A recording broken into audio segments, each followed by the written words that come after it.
Sebelum kita memulai khotbah kita, ada baiknya kita bernyanyi dari Kidung Jemaat nomor 99, Kita Surga Bergema ayat 1.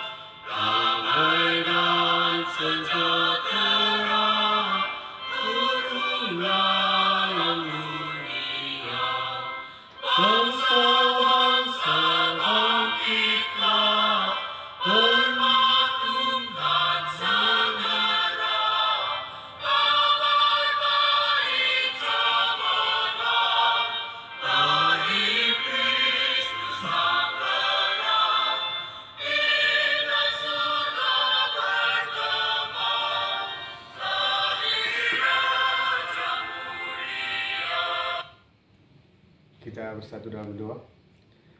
Bapa yang kami kenal, yang bertahta dalam kerajaan surga, kembali lagi kami ucap syukur kepada-Mu ya Bapa. Kiranya Bapa, Engkau memberkati semua yang ada di tempat ini ya Bapa.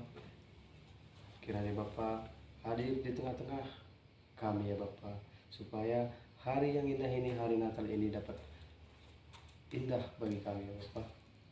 Dan juga Bapa kami berdoa, kiranya Bapa berkati anak-Mu ini yang akan menyampaikan firman Tuhan ya Bapa. Dalam perancangan anak-Mu kami berdoa dan ucap syukur. Amin.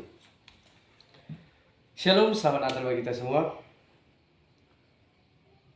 Tema Natal kita pada hari ini yaitu Yesus lahir di Bethlehem di kandang domba.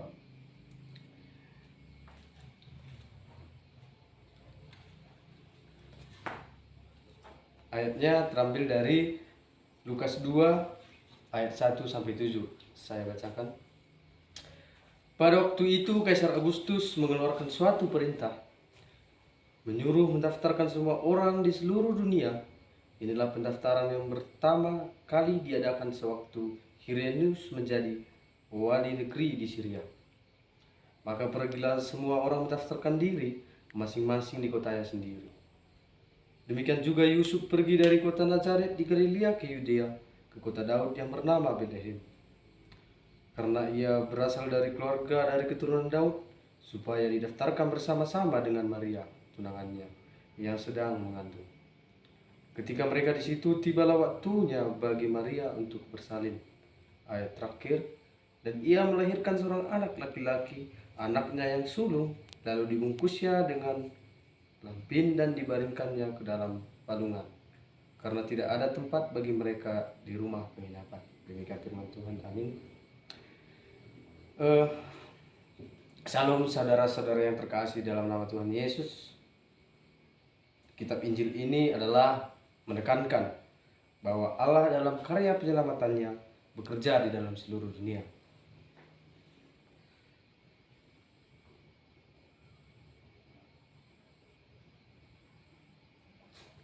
Peristiwa sejarah, yaitu kehadiran Allah sebagai manusia sejati untuk menyelamatkan manusia.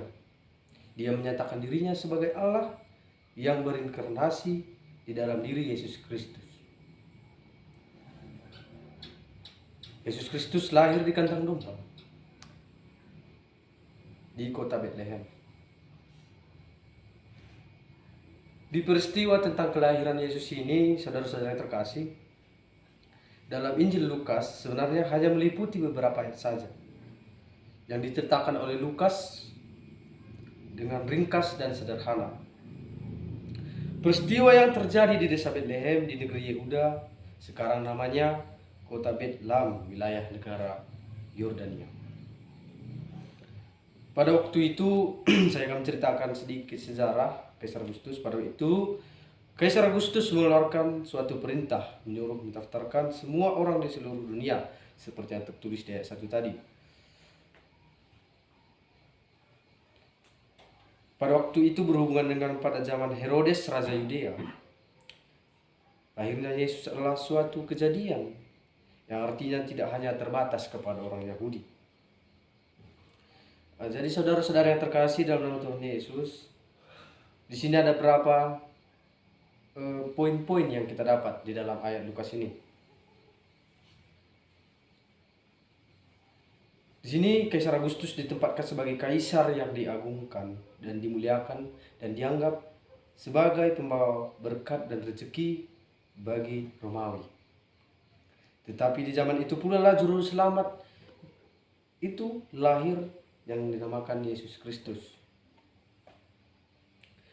Kaisar Agustus menyuruh pendaftaran penduduk ke daerahnya, ke kotanya masing-masing.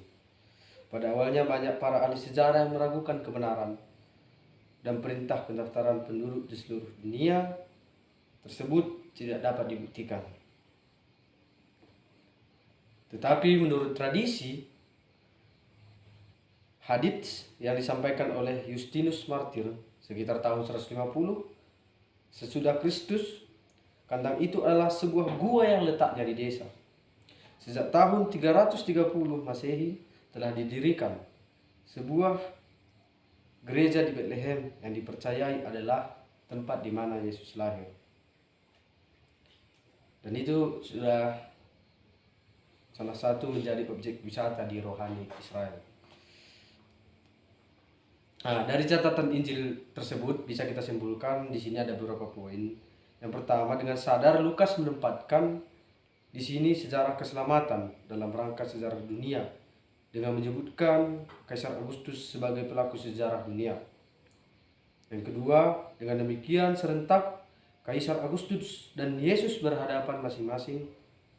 Agustus sebagai penguasa dunia dan Yesus dengan penuh kerendahan lahir di kandang domba. Tapi dialah juru selamat dunia sejati. Yang ketiga, Kaisar Agustus sendiri adalah sebagai alat dalam tangan Allah, sebab mau tidak mau ia dipakai dan diikut sertakan dalam kedatangan juru selamat dunia yang sejati. Poin aplikasi yang dapat kita dapat pada ayat ini, yang pertama, rencana Allah untuk penyelamatan dunia melalui kelahiran Yesus adalah suatu peristiwa yang tercatat dalam sejarah, bukan merupakan cerita dongeng atau legenda. Itu harus kita pahami, saudara-saudara yang terkasih, bahwasanya rangka sejarah tentang kelahiran Yesus bukanlah sebuah dongeng ataupun legenda. Yang kedua, rencana penyelamatan tersebut dinyatakan melalui kelahiran Yesus dengan penuh kerendahan hati. Hal tersebut merupakan perenungan juga bagi kita. Sebagaimana Kristus telah mengambil rupa sebagai seorang hamba dan taat sampai mati, bahkan mati di kayu salib. Kita ditantang untuk merespon cinta kasih-Nya. Natal ini adalah anugerah. Natal adalah cinta kasih Tuhan yang diberikannya melalui pengorbanannya dengan merendahkan dirinya. Ketika kita menyambut kasih Tuhan, cinta kasih Tuhan dengan sungguh-sungguh, maka seharusnya terjadi transformasi atau perubahan dalam diri kita, di dalam keluarga kita, di dalam gereja, di dalam lingkungan kita juga. Sikap yang perlu kita rubah yaitu yang pertama, rendah hati. Karena dengan rendah hati kita bisa menerima Yesus. Yang kedua, kesediaan. Dengan sedia kita akan siap menerima Yesus. Dan yang terakhir, kesetiaan. Kesetiaan ini adalah bahwa kita dituntut rela berkorban.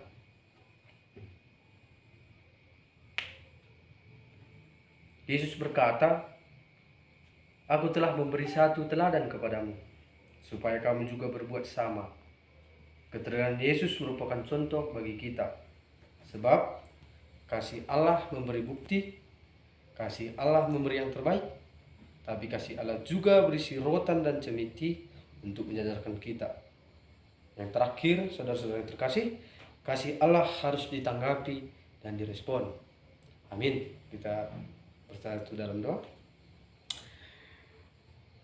Bapa, kami sudah selesai di penghujung acara ya Bapak. Kiranya Bapak firman yang kami dapat pada hari ini Bapak mengajarkan kami agar lebih mengenal cinta kasih-Mu ya Bapak, agar kami dapat layak dikatakan anak-anak-Mu ya Bapak.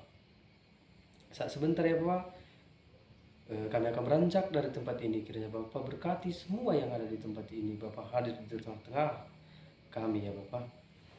Hanya di dalam perantaraan anak-Mu kami berdoa dan mengucap syukur. Amin.